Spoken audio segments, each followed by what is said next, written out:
Hello दोस्तों, नमस्कार। स्पिंदर चौहान बहुत दिनों के बाद आपके सामने आया हूँ। कुछ कामों में थोड़ा बिजी था, कुछ फेस्टिवल सीजन भी था, कुछ एक लड़कों की फाइलें सबमिट होनी थी दुबई के अंदर, तो उनके डॉक्यूमेंटेशन और भी बहुत सारी चीज़ें, कुछ लड़कों के वीज़े आने हैं। मैंने सोचा था कि वीडियो बनाऊंगा कि कुछ लड़कों के वीज़े आ जाएं फिर ही बनाऊंगा, बट अभी उनका 2 से 4 दिन या 5 दिन लगेंगे, तो वो हम फिर दोबारा से बना देंगे। तो पहले तो सबको बहुत बहुत मुबारकें, दिवाली गई है और होप, मेरे को लगता है सबकी दिवाली अच्छी गई होगी। और जानी भी चाहिए, बड़े टाइम से हम पेंडेमिक से हम थोड़ा प्रॉब्लम में थे, सारी चीज़ें ख़राब थी, अब थोड़ा रिलीफ है। तो होप, मैं सबसे यही दुआ करता हूँ कि सबका जो ये सीज़न, जो ये दिवाली का सीज़न था, वो बेहद अच्छा और बढ़िया गया होगा। तो चलो, आज हम थोड़ी एक नई वीडियो है, आज हम कुछ नई वीडियो पे बात कर लेते हैं। आज का हमारे कुछ 2-3 टॉपिक हैं, है ना। पर पहली जो टॉपिक है मैं उसको क्लियर कर देता हूँ। हमारे पास कुछ न्यू जॉब्स हैं, ठीक है। देखिए, पहला है बस ड्राइवर। बस ड्राइवर है जो जिसके पास हैवी लाइसेंस है, 3 साल पुराना है और उसने बस चलाई हुई है। और उसकी जो सबसे इम्पॉर्टेंट चीज़, उसकी इंग्लिश अच्छी होनी चाहिए, क्योंकि इंटरव्यू होगा, ठीक है। और इंटरव्यू होगा तो आपकी इंग्लिश अच्छी होनी चाहिए, जिससे आपका मतलब वीज़ा में आपको इजी हो जाए, वो आपको अच्छी तरह, और उसमें काम भी बहुत सस्ते में हो जाएगा ये बस ड्राइविंग वाले में, क्योंकि ये डायरेक्ट काम है। पर वो उसमें 3 फेस इंटरव्यू होंगे, 3 इंटरव्यू होंगे, तो ये आपको उसके लिए रेडी होना पड़ेगा। इंटरव्यू भी बहुत अच्छे होते हैं, आपको नॉलेज भी होनी चाहिए उन चीज़ों की। तो ये हो गया। सेकंड है क्लीनर और कंस्ट्रक्शन।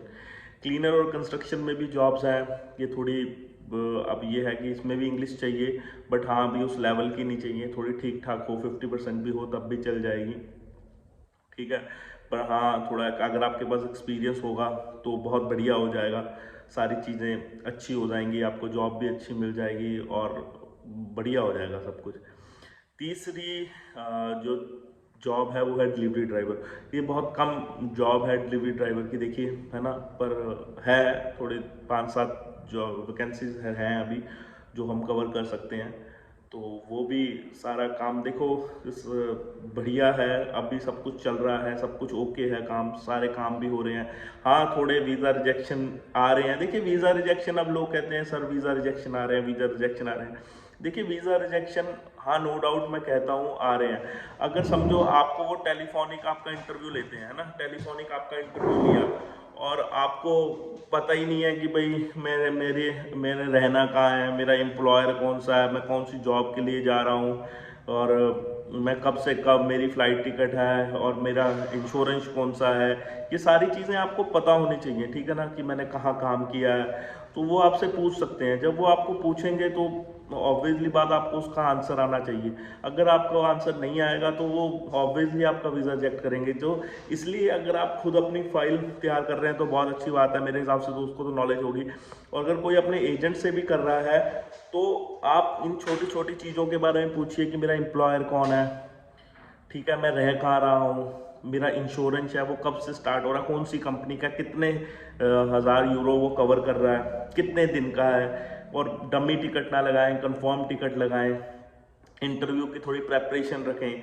वो देखिए, वो कोई बहुत ज़्यादा इंटेंस वो नहीं लेंगे इंटरव्यू, वो कोई कॉमन क्वेश्चन करते हैं, आपको उसका आंसर आना चाहिए।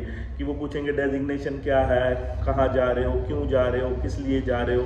अगर आप सही में आपने काम किया है और आपका सब कुछ सही है तो आपको कोई प्रॉब्लम नहीं आनी चाहिए। अम्बेसी भी देखिए, वो बुलाना चाहते हैं, वो लोग वो बुलाना चाहते हैं, पर वो जेन्युइन बंदों को बुलाना चाहते हैं। वो नहीं चाहते कि कोई फेक बंदा आए और वहाँ वो काम भी ना कर सके और सारा प्रोसीजर खराब हो जाए। उनको बंदों की ज़रूरत है, वर्कर्स की ज़रूरत है, बट वो भी वर्कर्स, वो कोई भी अगर आपको वो माल्टा अम्बेसी वीज़ा दे रही है तो वो आपको काम के लिए ही दे रही है ना। अगर आपको उसको काम ही नहीं आता होगा तो वो आपको कहाँ से देंगे।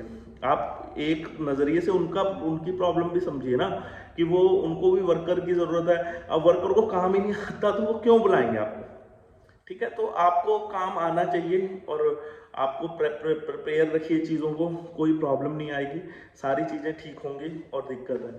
अब तीसरी बात ये है कि अभी कंफर्म नहीं है पूरी तरीके से, बट हाँ, ऐसा है कि जैसे हम इंडिया से जाते हैं तो हमें वहाँ होम क्वारंटाइन या होटल क्वारंटाइन करना पड़ता है, वो जिसमें हमारा 1400 यूरो खर्च हो जाता है, जो भी बहुत बड़ी अमाउंट है ना।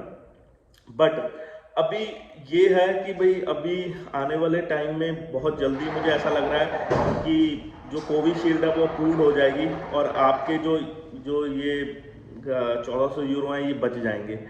ठीक है, तो ये भी बढ़िया ही न्यूज़ है। तो अभी देखिए, आप एक मेरी बात समझिए, मैं अब लोग कहते हैं फ्री में जाना है, फ्री में जाना है। देखिए, आप फ्री में जा नहीं पाएंगे या जा भी पाएंगे मैं नहीं कह सकता, ठीक है, पर चांसेस मुश्किल है। आप अपना टाइम भी वेस्ट करेंगे, वीज़ा का वीज़ा नहीं मिलेगा और आपका फोकस भी खराब होगा। तो इसलिए आप जाना है तो फिर जाइए, कैसे भी करके जाइए, ठीक है, वहाँ जाइए, अपनी लाइफ को आगे रखिए। आप अब ये लोग सोचते हैं सर जी, आप तो एक बंदे ने मुझे क्वेश्चन किया, सब तो कहते हैं जी एजेंटों से बचो जी, हम आप एजेंटों के बारे में बता, मैं एजेंटों के बारे में नहीं बता रहा हूँ। मैं ये कह रहा हूँ कि अगर आपके कोई नोन, कोई जान पहचान या अच्छा कोई जिसने जाना गया हुआ, आप उसके थ्रू जाइए थोड़ा। हाँ, इतने ज़्यादा पैसे में नहीं, कम पैसे में, थोड़े में आप जाइए वहाँ, आप वहाँ रिकवर भी कर लेंगे पैसा, कोई दिक्कत नहीं है। आप पूरी ज़िंदगी आप कमाएंगे, बट आप कोई इनिशिएट तो लीजिए ना, चलिए आगे तो बढ़िए, तभी तो कुछ होगा। और अब मैं आपसे पूछता हूँ, 26-27 शेनेगन कंट्री है, कौन सी शेनेगन कंट्री है जो इस टाइम वर्क वीज़ा इतनी इजीली देती है, बताइए आप? कोई नहीं है। आप पोलैंड की देखिए, पोलैंड बहुत मुश्किल प्रोसेस है और फिर रिजेक्शन रेशियो ज़्यादा है। फिर अपना पुर्तगाल आ जाइए, भूल ही जाइए, ठीक है ना, और नॉर्वे, डेनमार्क, फ्रांस सर कहाँ देते हैं। तो आपको एक शेनेगन जोन का सर वर्क वीज़ा मिल रहा है और आप सोच रहे हो कि भाई फ्री में हो जाएगा। फ्री में सर, यहाँ से हम दुबई जाते हैं किसी वर्क के लिए, हमें उसमें 1.5 लाख रुपए देना पड़ जाता है। आप माल्टा फ्री में जाने कैसे सोच सकते हैं? मिलते थे और मिलते भी होंगे। भाई मैं अगर कहूँ कि मैंने अपनी आंखों से देखा, आप हाल फिलहाल में फ्री तो मैंने तो नहीं देखा, अगर किसी ने देखा तो मिलते होंगे। मैं उसकी एक्सपीरियंस को डिनाई नहीं कर रहा कि नहीं हो रहा, बट बहुत मुश्किल है, रेयर है, ठीक है। तो अगर आपको जाना है, सोच ही लिया है, तो अपने उस प्लान को इनिशिएट करिए, आगे बढ़िए और आपका हो जाएगा, कोई प्रॉब्लम नहीं है, ठीक है।